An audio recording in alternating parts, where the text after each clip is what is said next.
Hey, Highland Oaks family, it's Pat, and I'm just hoping that you're doing well. And this is your Friday video announcement update. Once again, thank you so much for joining us online the past 2 Sundays. And guess what?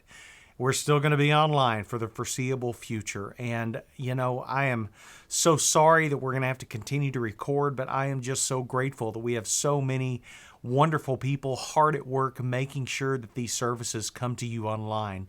This coming Sunday, we've got a special Palm Sunday where there will be readings, a special time for children once again, a shepherd's blessing, and I just hope you'll join us for a very important sermon on dealing with disappointment. Also, if you haven't tuned in for our class, that's also going to be available online as we study through 1 Thessalonians. I want to offer one more invitation to you all as we continue through this pandemic.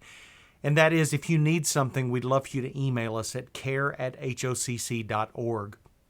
But more than that, if you are not in our more vulnerable population, if you're a younger family, a younger person, and are looking for a way to be helpful, I am going to ask you to email Becky Burrows here at the office and just give her your name and just say, I am willing to be helpful, whether that be delivering groceries or going to check on one of our members. We are getting a lot of requests, appropriate requests, to be helpful.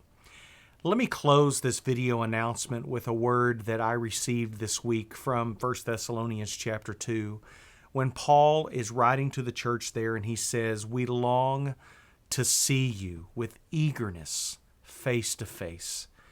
Church family, I can't tell you how hard this is for us on staff to not see you week in and week out.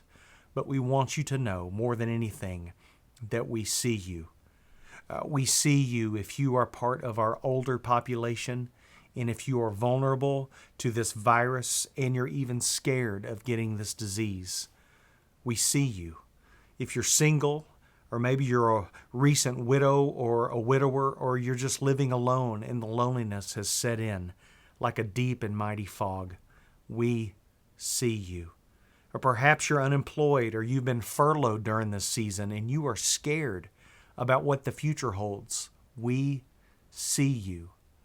Or maybe you're on the front line. You're one of those essential employees and you're one of these heroes that we are seeing night after night on the news and in the paper. Perhaps you're one of our nurses, you're one of our firefighters, you're one of our paramedics, or perhaps this is your brother or your sister or even your spouse. We see you and we thank you. We acknowledge that you are overwhelmed in this time.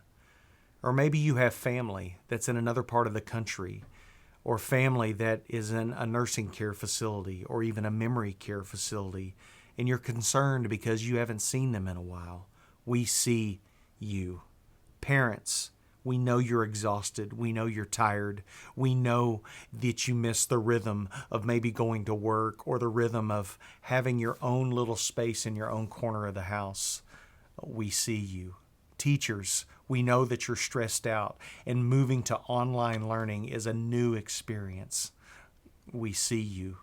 Grandparents who are feeling the emptiness and the pain of not holding their grandbabies, even some of you who have had grandchildren in the recent days and weeks, we see you. Caregivers, for those of you who are staying at home with a child, maybe a child with special needs, maybe a grandparent or somebody who's aging, you have them in your home and you are simply exhausted. We see you. Students, children, those seniors in high school, our college students who've had their semesters interrupted, you little guys and girls who are at home, who miss being at preschool, who miss the daily rhythm of seeing your friends and having lunch in your cafeteria, and you are just bummed. We see you. To those who doubt, who are discouraged, who are filled with disappointment, and you just want to know where God is, we see you. And to those who are hopeful and grateful and filled with joy, and your response to this whole pandemic is complete and total faithfulness, we see you. Highland Oaks family, we long to see you. We miss you. But there will be a day where we will gather again and we will celebrate with each other And oh, what a day that will be. We look forward to that, and keep tuning in and know that you are loved, you are surrounded, that God's in this, and God's got this. Have a great weekend.